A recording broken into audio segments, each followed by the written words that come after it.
Olá, meus irmãos, graça e paz. Seja muito bem-vindo aqui ao meu canal. Te recebo com muita satisfação a Deus pela sua vida, por você estar aqui. Deus abençoe os nossos inscritos e Deus abençoe todos aqueles que estão chegando pela manhã, tarde, à noite, de madrugada e vão se inscrever. Preciso muito que você ative o sininho de notificação, deixe seu comentário, compartilhe e deixe o teu like. Não te custa nada você deixar o like aqui. Você vai ajudar a forçar o logaritmo e entregar para outras pessoas, porque a plataforma está horrível para poder entregar os conteúdos. Eu quero aqui, desde já, dar os créditos ao canal do pastor Daniel Lopresti, e vai ser cortes do Daniel Lopresti. Vai estar aqui o link, aqui embaixo na descrição desse vídeo. Conheça o Ministério do Servo do Senhor antes de você criticar. O assunto é: muitos estão falando aí do anticristo e também falam entre Elon Musk e Trump. E pastor Daniel, ele vem dando uma pequena visão sobre isso. Nós sabemos que quem está dentro da Bíblia, lê a Bíblia, a palavra, já sabe muito bem como vai funcionar e surgir o anticristo. Não tem dúvida para quem conhece a Escritura. Mas eu quero que você entenda muito bem a visão e os detalhes que ele coloca sobre esse assunto. É um vídeo muito curto e eu quero que você preste atenção e depois você deixe aí o seu comentário, porque muitos estão falando demais e precisamos estar atentos, porque não é tudo que se fala que é verdade. Você precisa de uma renda extra a mais no seu orçamento? Procure a irmã Ana Garcia, ela tem uma mentoria, vai estar aqui no primeiro comentário, um link fixado. Você chama ela e pergunta como que é esse negócio de 100 a 600 reais ao dia em 24 horas, usando o teu celular, a tua internet e a sua disposição e a sua força de vontade. Você tendo disposição e entusiasmo, você vai ver que você vai ser abençoado. Já tem pessoas sendo abençoadas, você tem um não, pergunte pelo sim. Se for favorável, você vai entrar na lista, tá bom? É uma complementação a mais aí no teu orçamento de 100 a 600 reais ao dia, tá bom? Me siga no Instagram e também eu venho pedir para que você seja um parceiro do nosso ministério. Aqui embaixo está a chave Pix e também na descrição. O YouTube, como não está entregando os conteúdos, eu preciso de parceiros uma vez por mês que plante uma semente, a semente que Deus colocar no teu coração. R$1, R$5, o que Deus tocar no teu coração. Também aqui tem os mantenedores do meu canal, num valor bem baixo, R$ 4,99 ou R$ 14,99 por mês. Você vai plantar essa semente aqui no YouTube e eu tenho certeza que a bênção que for para mim será para você de 3 a 7 vezes a mais. Eu tenho orado nos comprovantes e Deus tem abençoado algumas pessoas, por isso que eles estão conosco uma vez por mês plantando uma semente. Se você puder, se não, ore por nós, eu creio no poder da oração. Preste bem atenção o que o pastor Daniel vem falando sobre este assunto. É algo que você precisa estar a par para que quando vir conversas demais, você já possa estar atento. Preste bem atenção. E aí, só que, para quem conhece os estudos escatológicos, eu gostaria de perguntar para você, você sabe o que é escatologia? Tem definições diferentes de escatologia, tá? A gente tem uma definição de escatologia na literatura e a gente tem uma definição de escatologia na teologia. São coisas diferentes. Ok? Então, escatologia são coisas diferentes quando você está falando de teologia e quando você está falando de literatura. Quando você está falando de literatura, a escatologia ela está relacionada ao que a gente chama de cropologia, tá? Cropologia é o ramo da medicina aos exames de dejetos humanos. Tá? Ok? Porque skatos em grego significa aquilo que sobra, aquilo que resta. Do processo de digestão, o que resta? Resta a urina e resta as fezes. Então, isso também é conhecido como escatologia. Pode ser o estudo desses dejetos humanos dentro da área medicinal, laboratorial, mas também tem o estudo na literatura. Na literatura a gente tinha aqueles autores, né, que falavam sobre coisas assim meio grotescas. A boca que beija é a mesma que escarra e por aí vai.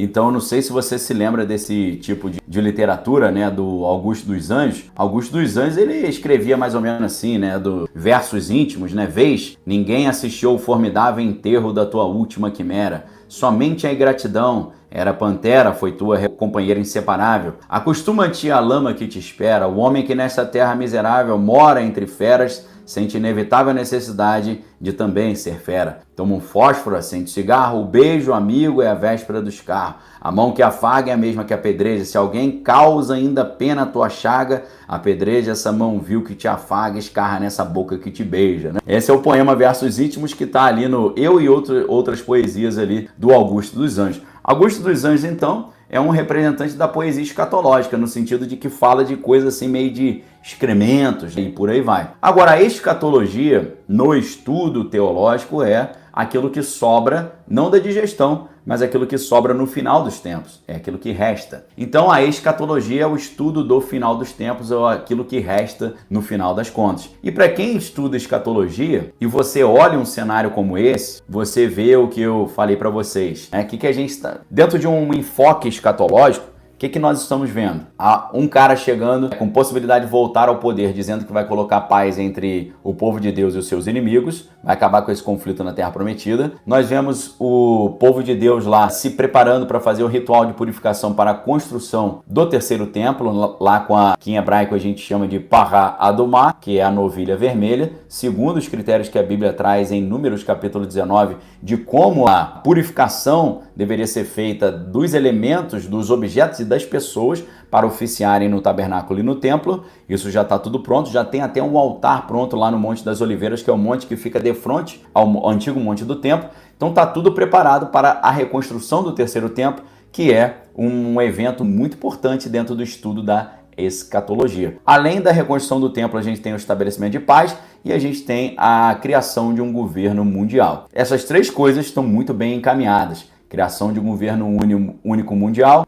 reconstrução do terceiro templo, estabelecimento de paz entre o povo de Deus e os seus oponentes. Números capítulo 19, a descrição desse ritual de purificação que deveria ser feito por meio do sacrifício da novilha vermelha e das cinzas da novilha vermelha misturadas com água e com outros elementos seriam aspergidos nas pessoas e objetos para a purificação desse templo. Ou seja, quem conhece escatologia e olha esse cenário fica pensando, caramba, será que isso aí que a gente estuda na escatologia e achava que era viagem na maionese está se cumprindo? Será que o Trump, ele é o anticristo? Será que ele é talvez a besta do Apocalipse? E é nesse momento que muita confusão surge. E é nesse momento que eu gostaria de explicar para vocês o que a Bíblia diz sobre a besta. E o mais importante, não é apenas uma besta.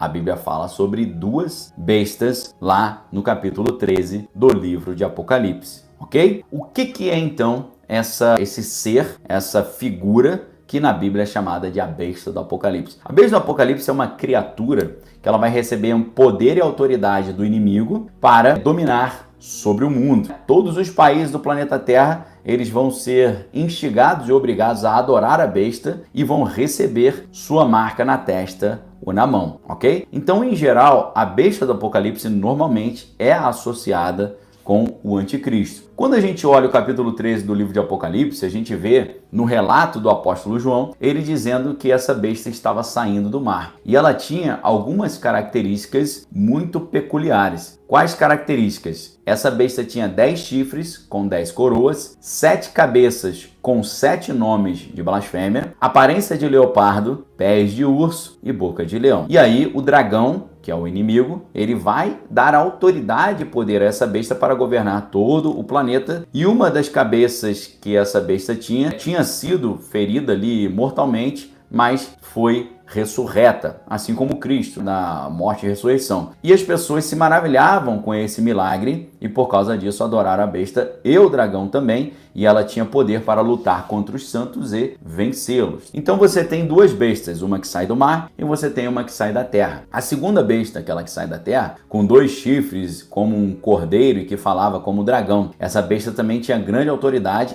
e também fazia milagres. E fazia milagres em nome dessa primeira besta. Então, e essa segunda besta liderava os povos no culto à primeira besta e fazia uma imagem falar, né? Que para mim isso aí a Bíblia está falando sobre inteligência artificial, Apocalipse capítulo 13, versículos 14 e 15. O que é interessante é que a segunda besta obrigou todo mundo a receber uma marca na mão direita ou na testa e ninguém podia comprar nem vender sem essa marca, ou o nome da besta ou seu número, que é o número 666. Então, a grande pergunta é, o Trump é um anticristo? O Trump é a besta? O Trump é o falso profeta? Ou não é nada disso? Isso é viagem? Quem é a besta? O que ela representa? Para a gente saber se Trump é a besta ou não, como está dizendo muito aí na internet, a gente precisa saber o que a Bíblia fala sobre isso. A Bíblia fala que tanto a primeira como a segunda besta são servos do inimigo, que chegam aqui para enganar toda a humanidade. A primeira besta, ela quer a adoração que pertence somente a Jesus. E assim como Jesus, essa besta ela é ferida mortalmente, mas ela volta a viver. A segunda besta é um falso profeta que incentiva esse culto, que incentiva essa idolatria, tá bom? Então é claro que ninguém sabe exatamente quem são essas bestas ou por que a Bíblia estava falando sobre isso. Existem muitas teorias diferentes sobre quem poderia ser ou o que poderia ser, mas a Bíblia, ela nos dá algumas referências, tá? Por quê? Tem algumas pistas ali. Com relação à descrição da primeira besta, você vê que ela tem características que remontam a um outro livro mais antigo na Bíblia, que é o livro do profeta Daniel, mais especificamente no capítulo 7, que na visão de Daniel ele fala sobre 4 animais, que é o leão, que provavelmente representava o Império Babilônico, um urso, que provavelmente representava o Império Medo-Persa, e um leopardo, que provavelmente representava o Império Grego, e também um animal feroz com 10 chifres, que provavelmente representava o Império Romano. Então, a interpretação que muitos fazem a partir desses detalhes é essa besta, isso pode significar que essa besta tem uma ligação com esses impérios ou principalmente com o Império Romano. Seria uma espécie de Império Romano restaurado, né? Então, isso já é um sinal para nós. E a gente olha para isso tudo e fala, meu Deus, não é só uma besta, são duas. É claro que nesse cenário global que a gente está vendo hoje, muitas pessoas começam a levantar a seguinte hipótese. Será que essa dupla dinâmica aí da primeira e da segunda bestas são o Donald Trump e o senhor Musk, que é o dono da Tesla? Será que é um que vai apoiar o outro? Muito bem, meus irmãos, vocês assistiram, agora eu gostaria de saber da sua opinião. Deixe o teu like, deixe o teu joia, entre no canal do Pastor Daniel, o link vai estar na descrição desse vídeo. Conheça o Ministério do Servo do Senhor, Deus abençoe a vida do Pastor Daniel e a sua família e o seu ministério. Até o próximo conteúdo, até o próximo vídeo, fiquem todos na mais perfeita e gloriosa paz do Senhor e Salvador Jesus Cristo.